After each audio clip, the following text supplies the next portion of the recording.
I'm going to dabble in something today that is not my major.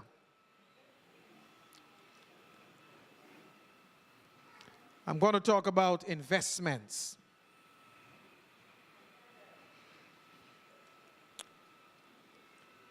I'm coming towards the end of my days. And I don't have much to show for it in terms of money.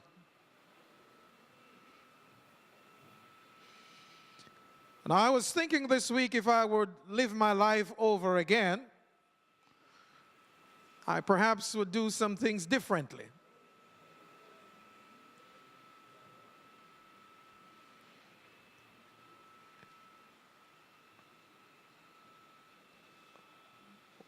My wife is one of the nicest ladies. She decided to marry me with nothing.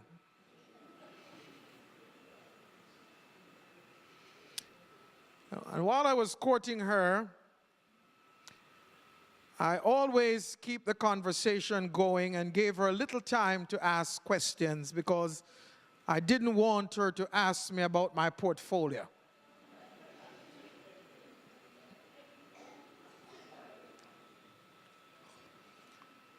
And after we got married, I voluntarily, listen to me, I voluntarily, Brother Johnson, turned over the financial management of the house to her. That was a part of my strategic planning, Brother Dixon, because I know if she managed the money, she wouldn't ask me for any.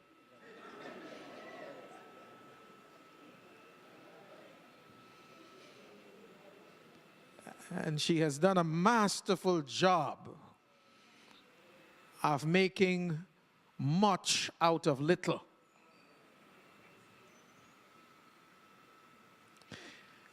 And one of her favorite words to me is, we have got to invest and plan for tomorrow today. And I said, I'm in. But I still have a pastor's salary. My wife is big on investing. So I've been thinking about this thing, that my retirement draweth nigh. And what will I live on or off after my working days? A little late to think.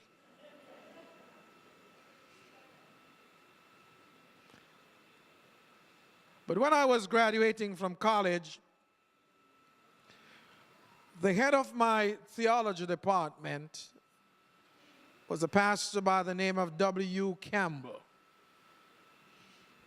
And he assembled the 17 of us in my graduating class, and he said to us, now fellas, you're entering into a line of work where you take the vow of poverty and chastity.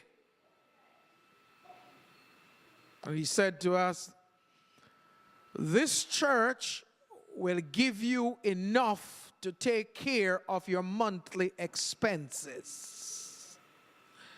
But if you're going into ministry for riches, it's not too late to change.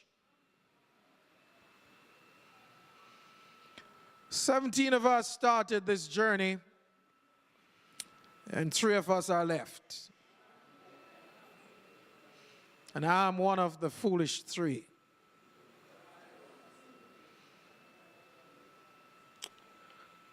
I went out to a certain place not long ago and met up with an old classmate who lavished me with a dinner reception.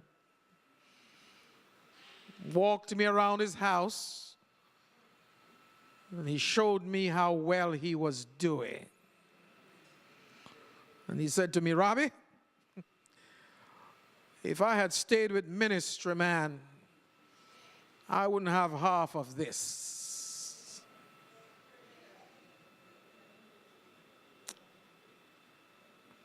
But I decided that I'm going to be in this for the long haul.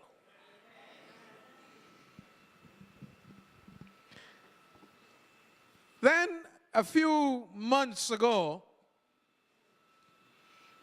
another classmate of mine quitted ministry. He said to me, Robbie, enough is enough.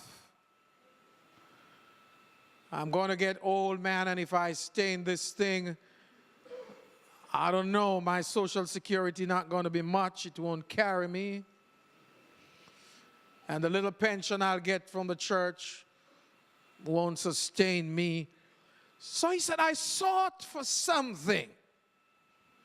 And I found it, man. And I want you to come join me. He said, your only sure bet for the evening of your life is to invest in the stock market.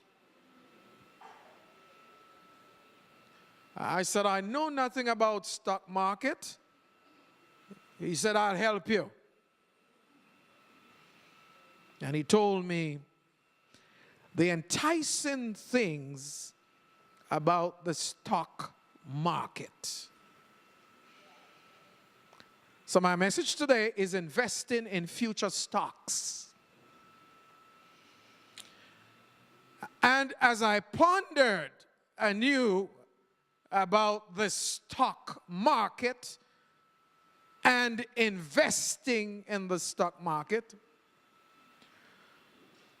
I sat in my study one day alone, pondering my friend's kindness, and I opened my Bible and found a text that encouraged me to invest in the stock market.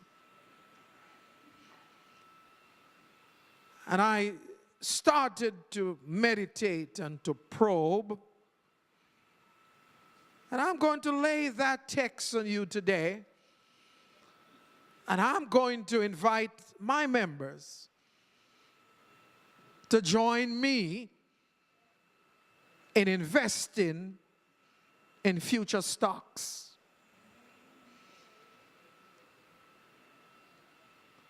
We ought not to die poor.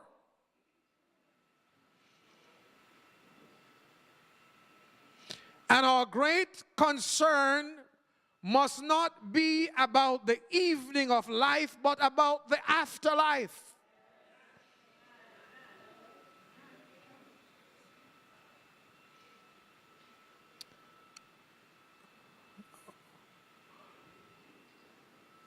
Matthew chapter 6, 19 and 21, 19 to 21. It begins with counsel. Your parents know when you tell your children, do not do anything, there must be a rationale behind it. It's like the commandments that say, thou shalt not. But behind all those thou shalt not are some positives. Thou shalt not kill says preserve life. And here's Matthew saying. And by the way, what better man to talk about money than a tax collector?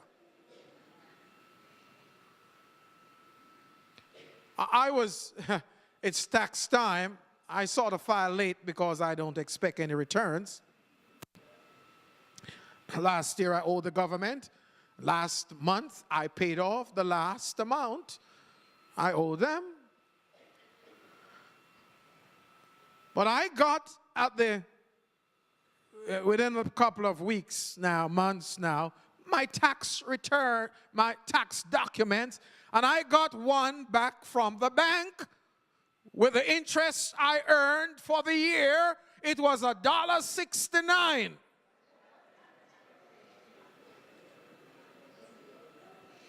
I'm still better than some of you. Why in the world would you take stamp and mail to me a paper to tell me to have tax credit of $1.69?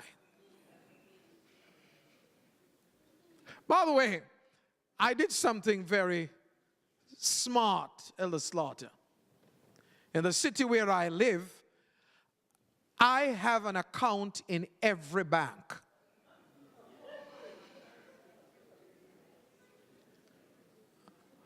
And I have made it my duty in my city to know every bank manager. So when I walk in those banks, I walk in those banks as a member of the bank.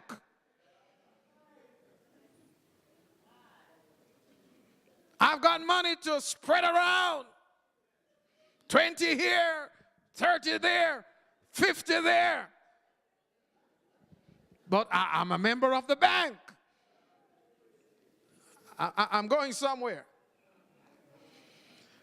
But here, Matthew records the sermon that Jesus gave from the mountain. And by the way, I'll have you know that Jesus preached more about money than he preached about salvation. Swallow that one. You don't believe it? Challenge me. Jesus preached more about money than he preached about salvation.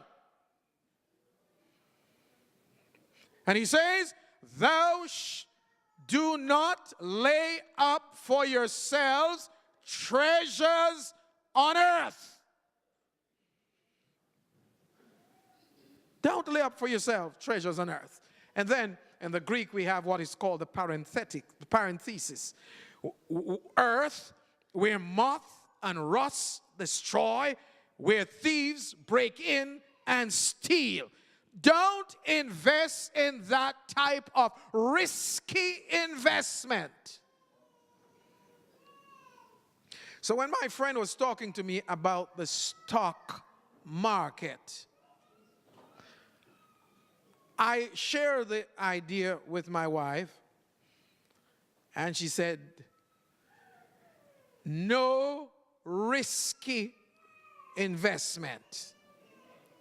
I'll never put my capital to risk. So I said, okay, you're in charge. No risky investment.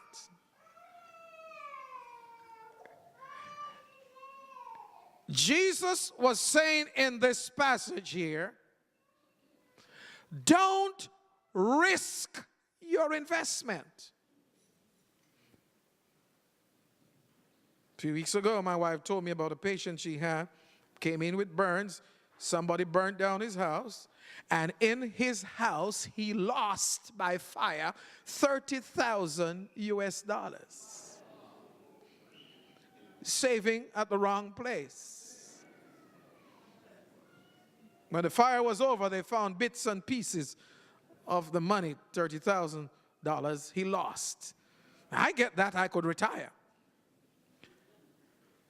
I was reading, whether it is fake news or real news, I was reading in one of these journals about a woman who died and left all her investments and her portfolio for her cat. And I'm not talking about pennies, I'm talking about dollars. I'd like to be a cat walker. If she just give me charge of those cats, I'd take that job as a backup.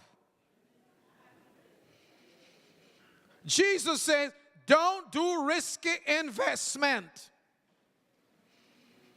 The stock market You know how things can affect your mind? Every time I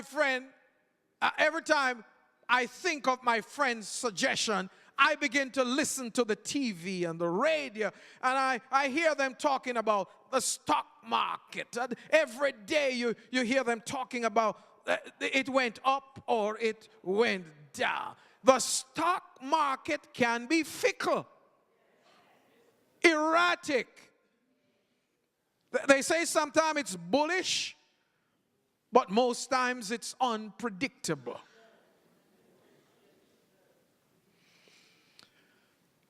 I know a lot of people, a lot of my people too, like to make quick money and go into scamming and pyramid schemes. I personally know of somebody who took a second mortgage out on their already paid off for home to put in a pyramid scheme and lost in the pyramid scheme and end up losing the house. I can tell you some horror story of people who are going after money, investing in the wrong places.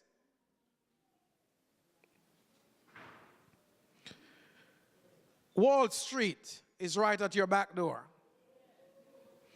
And Wall Street has caused people to lose their home, lose their hope, lose their heart, and lose their soul. Wall Street. The stock market, the NYSE, the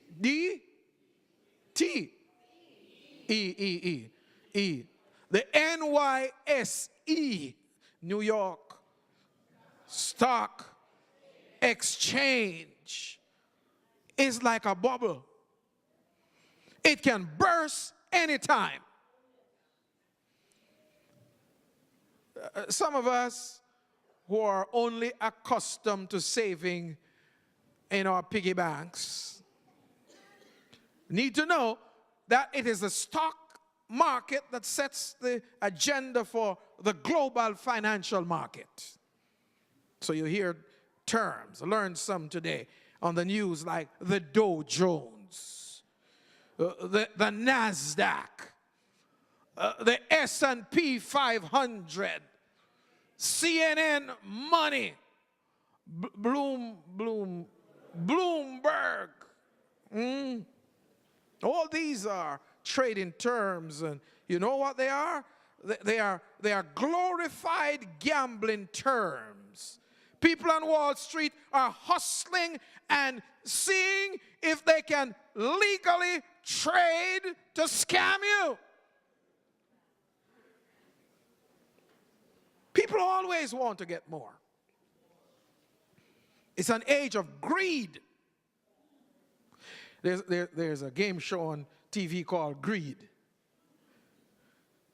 And that's when I know that either Americans are stupid or greedy. I saw a lady the other day on one of the game show, let's make a deal or no deal. Deal or no. At one time she had more money than she could have ever worked in her life, and others say, one more. One more. And when she walked out of there, she walked out with 1 cent. When she was away at 500 and something thousand. Greed, greed. Want to get more. Age of greed. People want to get all they can and can all they get. People are not happy. They're not happy that they are not financially viable. I want to live so well that when I die, I can be buried, because after I die, I won't need money. And I am not going to sell my soul for filthy lucre. Do you know that there are people in church here today who don't have much money or any money, but they are happier than Bloomberg?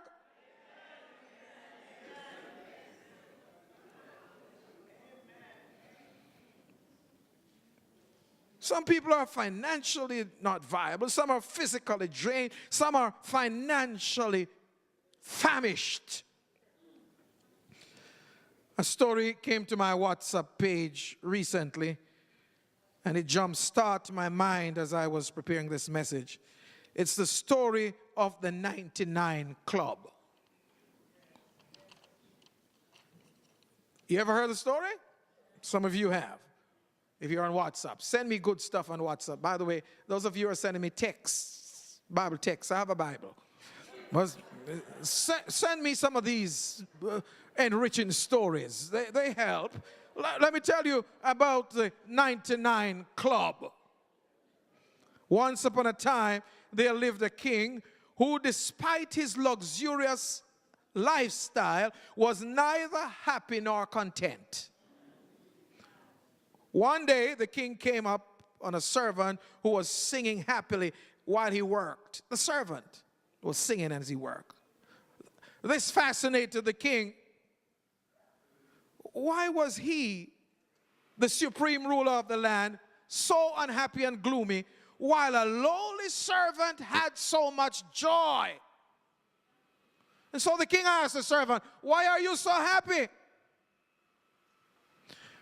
This man replied, "Your Majesty, I'm a mere servant, but my family and I don't require much, just a roof over our head and warm food to fill our tummy, and that will make us content." The king was not satisfied with the reply, and later in the day he sought the advice of his most trusted advisor. After hearing the king's woes and the servant's story, the advisor said, "Your Majesty, I believe that servant is happy because he's not part of the 99 Club." The 99 Club? What exactly is that? The king inquired.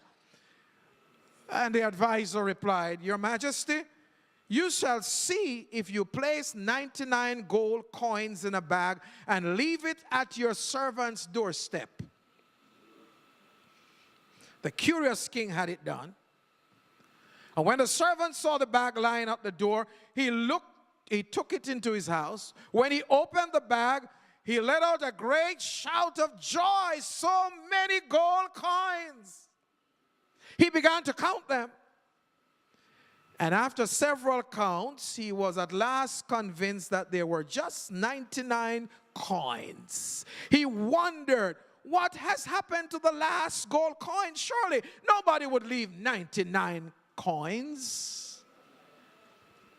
So he looked everywhere he could, but that final coin was elusive.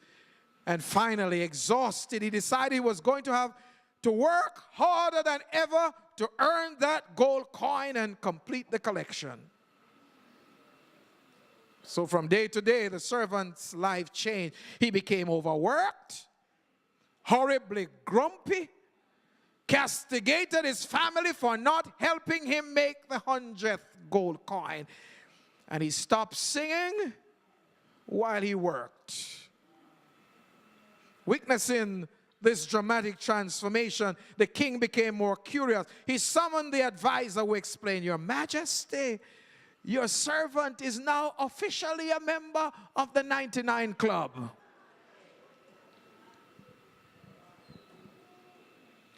You know, my dear beloved members, there are those people who have enough to be happy but are never contented. They are always yearning and striving for the extra coin. There are some people, even in the church, will do one job, 2 jobs, 3 jobs to become the richest bodies in the cemetery. Let me get one final thing, and then I'll be happy for life. And this goes on and on and on. We can be happy with even little. Hello? You can be happy with even little. But the minute we get more, we want something bigger. We want something better. We want even more. You know how many members I have visited. Why are you not a church pastor? The bills. The bills. You think you want to have bills? The bills. I see some people work so hard and they never look better. You lose sleep and you look haggard. You lose happiness. Even your family is afraid when you come home. You have joined the 99 Club.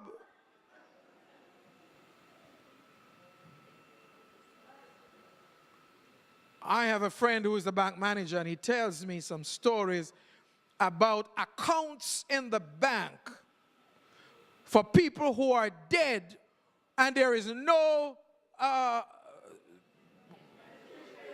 beneficiary for them. Who gets it? The government. I know of somebody in a particular pastorate where I work, where the church was giving a little assistance because we were so sorry for her, but when she died, what she had in the bank was more than what the church had in its account. Not everybody who look dusty are dusty, you know. Don't measure a man's wealth by his looks. We live in this world. We know the pull the world has on us. My God, I thank God for what he has done for me. He has brought me a far way. Man, let me tell you something. When I think of the goodness of God, you hear me talk about it all the while? I talk about it because I'm so happy. I don't have much money. I don't have disposable income. I wish I had some, could give all of you something. But I've got something that the world doesn't have. And that makes me happy. I sleep when night comes. Man, I sleep. I'm not going to be part of the 99 Club.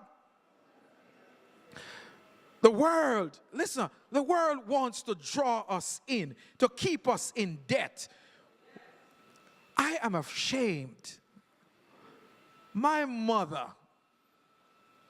was never a professional, never employed by nobody. And she has a house that is paid off. She don't worry about mortgage. She sleep. I have one. On the 15th of every month, I have to come up with money or they take it away. You see me here, I have an address. I have an address, that's all I have. An address. The house I live in belongs to the bank. But I am now going to take out an investment in stocks, so that I can have not just a house, but a debt-free house in the best possible environment. That's my aim right now. Did you know that by the time you pay off for your car, you need another car? Did you know that by the time you pay off for your house, it needs repair? It's a vicious cycle. Huh? To compound life, those of us who live hand to mouth can't even save. maybe not at Grand Concourse. But I know some people who can't even save. Living hand to mouth. Struggling every day. And the big guys take your money and they wash it. And I made sure yesterday, I was in one of my banks. And when I went in there I was a second of two clients. And so the girls had nothing to do, so I went up picking chat with them. And so I asked them, what is your interest rate now on savings account? And we had a nice little talk. And they said to me, Reverend, if you have like 10,000 up and you can fix it for a year, we'll give you 3%. If you put it in the ordinary account, it is 0.97%. But the big guys take my money, wash it, and give me a tip. A vicious cycle. Those of you who are living in America, they pad their pockets and you are left not happy. And yet most of them can't enjoy life. They have bed and they can't sleep. They have food and they have no appetite. They have a house but they don't have a home. They have the best car but they can't enjoy the ride. The top 1% of the world is master to 99% of us who are slaves. So, you can see how my text is time sensitive. That Jesus gave us a great financial counsel, a prudent counsel, a timely counsel, a relevant business counsel that if heeded will cause us less stress, less pain, avert heart failure, and will not allow earthly treasures to suck us in. Do not lay up for yourselves treasures on earth where moth and rust destroy, and where thieves break in and steal. In our consumerized society, America pushes us in debt with credit cards. And I want to tell my members, try and do like me. I had 3 credit cards. 3. And at one time, the 3 were maxed out. And I have cut up 2 and kept 1. And I'm paying off for the 2. And when the 2 is finished, I go to the other one and pay it off. I want to have a debt-free life so that I can have a debt-free debt. Credit cards are terrible things. Don't put your basket where you can't reach it. Live within your means. If you can't shop at Macy's,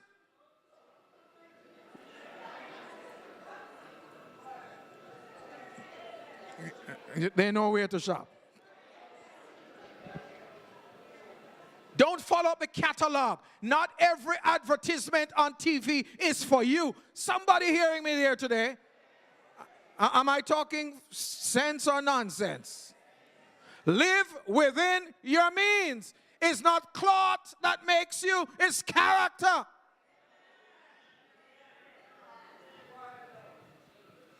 Live within your means. Don't get in the stock market and then the next thing you hear is that Pastor Robinson, your family is calling me for your funeral because the stocks went down and you lose your money. So let's analyze the text. Let's look at it. It begins with a contrast. Don't lay up for yourself treasures on this earth. There's a companion text in Colossians 3:1 and 2 that says, set your minds on things above, not on things of the earth. Contrasting text. On this earth, we have moth, rust, thieves. I'm going to tell you my own personal experience of a mighty loss I suffered. I went to Canada to live and work. When I got to Canada, the Canadian dollar was more powerful than the US dollar. I drew all my money from the US and brought it to Canada and put it in the Canadian bank and said, those American people, they are so wicked. Look at money value. And I went to bed one night, woke up the next morning to hear that the Canadian dollar dropped from $1.25 to 78 cents. And somebody said to me, it's temporary. Leave your money. It will bounce back. Did you know that I'm speaking to you today and the Canadian dollar has not bounced back? I was in Jamaica for Christmas, and the Jamaican dollar was 124 to the US dollar. Yesterday, it was 128 to the US dollar. Just going. And I don't know where I would put money if I have it, because nowhere is reliable. That's moth and rust. And if you're not careful, thieves come in, and thieves not only break your house, but they'll use scam. You know how many people are in jail in America today because of scamming? You know how many people are winning something they never bought? Americans are just not smart. A phone call to say you have won the lottery and you have got to pay the tax, and you never bought a lottery, but you're paying the tax.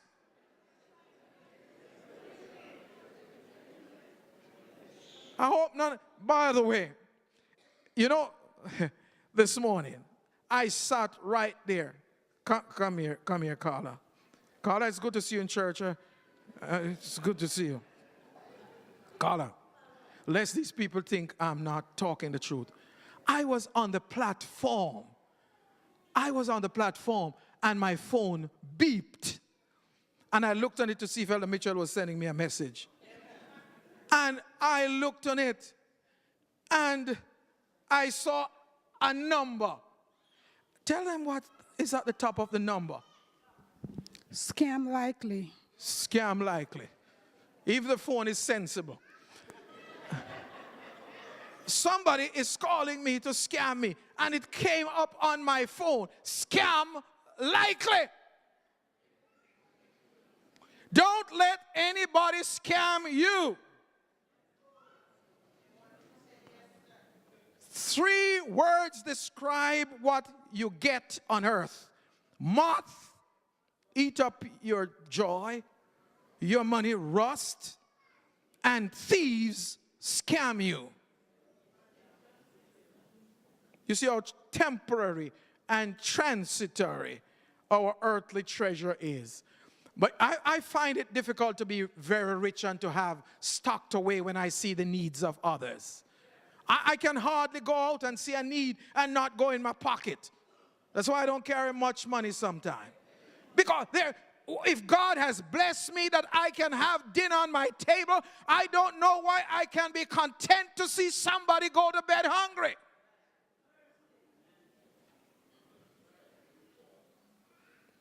Very quickly, earthly things vanish. Invest in eternal stocks.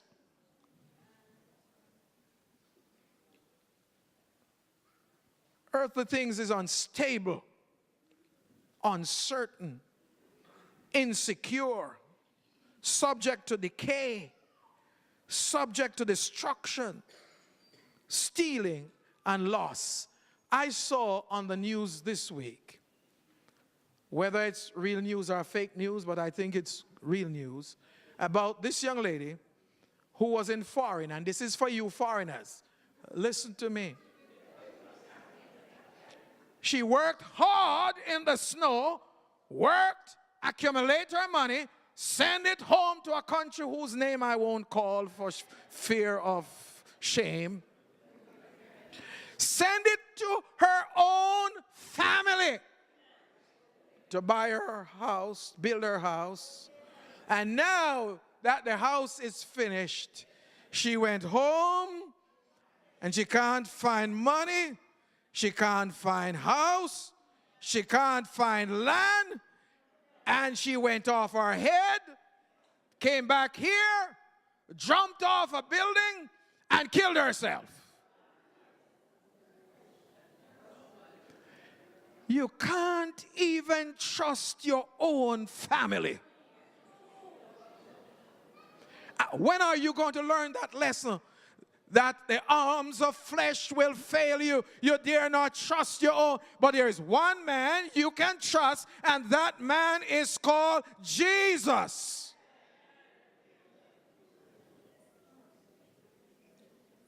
So Jesus said, don't lay up for yourselves treasure on earth, where all these things happen, where your money devaluates.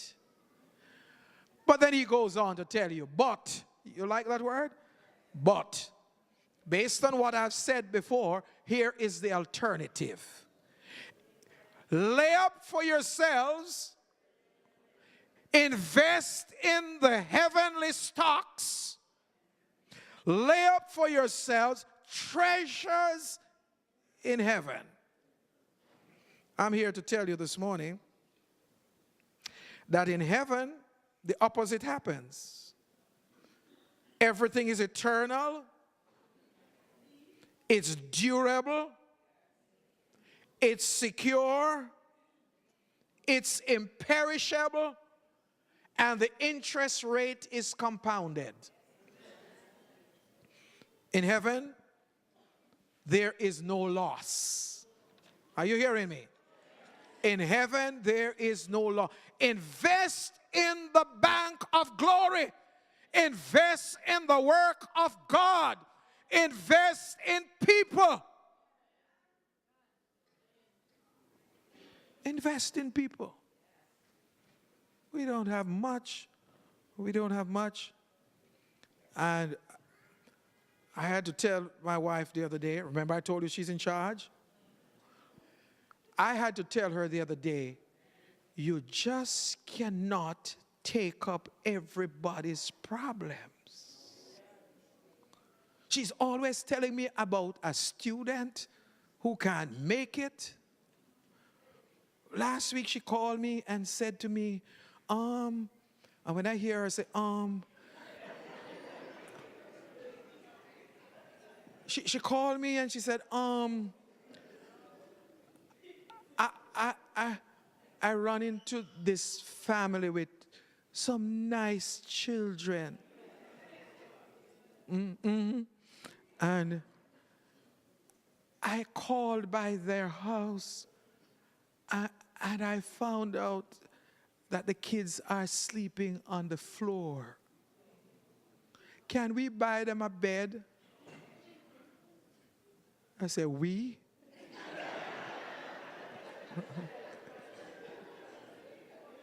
So I had to tell her, you can't take up all the burdens of the world. Some you have to let them stay. And she said, oh God, and every night you're gone in yours and they're on the floor. I said, buy it, buy it, buy it.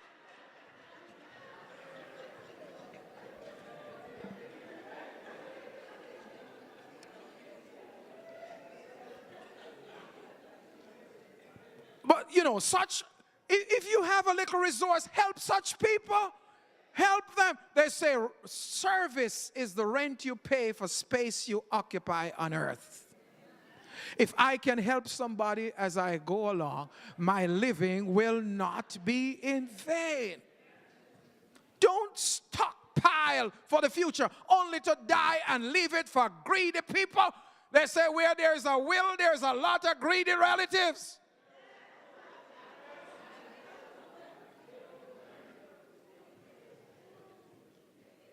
Don't lay up for yourself. Lay up treasures in heaven. Let me tell you 3 things and be done. Save so you don't have to worry about recession. Save at a place where you don't have to worry about thieves and scammers and plunderers. Save at a place where your account balance in the bank of heaven gets interest. And you need to know that if you have money in the bank and 3 years pass and you add nothing to it and you do no business, they close your account and say it's inactive and send your money to the feds.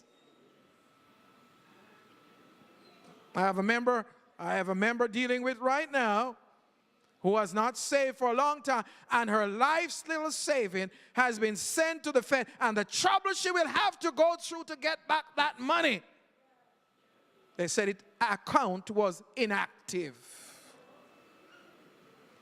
So, what is your saving account like? What is your balance in the bank of heaven? That's the account I'm talking about. What is your balance in the bank of heaven like? Is it stagnant? Is it inactive? Is it overdrawn? What's your account like? I wonder if Bill Gates and those guys look at their account. Oprah Winfrey, Trump. Do they look at their account? And every minute, my wife does not pay a bill unless she go into the thing to see the balance. When I was in charge, Brother Dixon, I paid every bill. I wrote checks and sent out, brother, and sometimes I would get a star. I would get back a little thing from the bank. The bank would write me back as a good customer and say, NSF. Do you know what that degree means? And my bank, I bless my bank. I love my bank. They'll pay for me and charge me $35 for every overdraft. Sometimes it's $10 over, and I have to pay $35 for $10.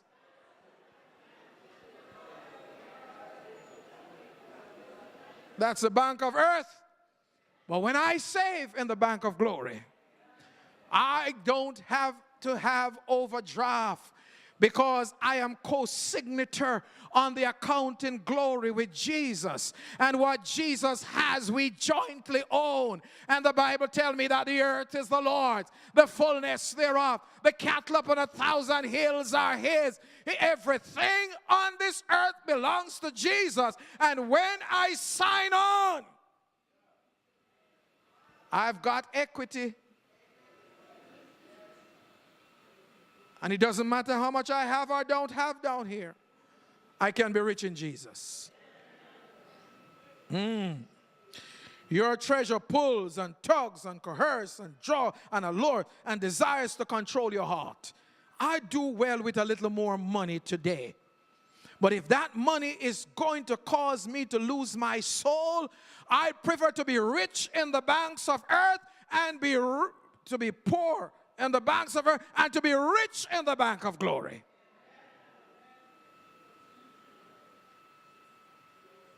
There's something else that Jesus says about this matter of money. He says, don't put it there, don't put it there, don't put it there. Where your treasure is, there your heart will also be. Follow your heart, follows your treasure. So if your heart is on the world, your treasure will be in the world. But your treasure on earth will not be able to buy you a ticket for heaven. The more we focus on earthly needs and gains, the harder it is to think on heavenly matters. I ain't going home tonight to worry about how much I don't have. Every morning I get up, I say, thank you, Lord, for your blessings on me. We're going to sing a song this morning and say, thank you, Lord, for your blessings on me. I got a roof up above me. I got food on my table. Anytime I don't eat is my choice. Roof over above me. The wind blew off some of the shingles this week. But still, there's roof up above me. Our actions must agree with our words. In other words, we see our treasures on earth by sight, but we must see our offerings as treasures in heaven by faith. I'm not talking about money today, because I could do well with a little more. You could do well with a little more. We need to be practical. We need to provide even for our retirement. We need to save. It's crucial to plan for tomorrow. But listen, don't plan for tomorrow unless you have eternity in mind. Eternity in mind. You have a better and a more enduring investment in heaven. So I came here this morning to ask my brethren to invest in future stocks. I found the wondrous secret of investing in the Lord. You know that song, Sister Shirley? I know the wondrous secret of abiding in the Lord. Well, I found the wondrous secret of investing in the Lord. I'm heading towards my quota on earth, heading down the road. But I have never seen the righteous forsaken. I've never seen their seed begging bread. I'm going to tell you a story. God comes through for me in so many little big ways. Little big ways. Few weeks ago, I was home. And whenever a new year comes, you have to wait long to get paid. And I don't have anybody to go and ask for anything. So I have to wait for my pay. And this one took long to come. Long, you know, Sister Martin. January is a long month. Long. It's the longest month in the year. And my son came home and gave me an envelope and said to me, Joy, somebody asked me to give you this and say you're to fill your tank. And my tank was almost empty. And I filled my tank with change left over. God provides for me. You know, I have learned the wondrous secret of investing in the Lord. Sometimes when I pay the little bills, you know, I don't have enough money left, and the only money that I could touch that nobody would send me to collection is the tithe. If I could only borrow it, and it's the only money I know when you borrow, it's hard to pay back. If I would just borrow the tithe, the budget would balance.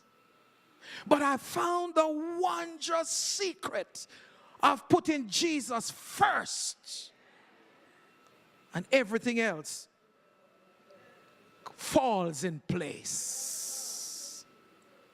Keep eternity in mind. Keep the big picture in mind. You might not have much, but you have more than you can imagine if you invest in Jesus. You have a better and more enduring investment in heaven. Take it from me. Better interest, guaranteed interest, compound interest. Heaven's stock market will never crash. Invest in some future stocks. Listen to the last sentence in my sermon. Listen to it. Invest in some future stocks, and you will have no fear of future shocks. I don't possess houses or land. Fine clothes are jewels. I don't possess a lot, but I know that Christ is all in all, this world to me. So, Brother Bunny, gentlemen, that's my little advice today. Invest in future stocks, not in today's stock market. And I tell you this, you'll be happy, happy, happy, happy, happy, happy each step of the way.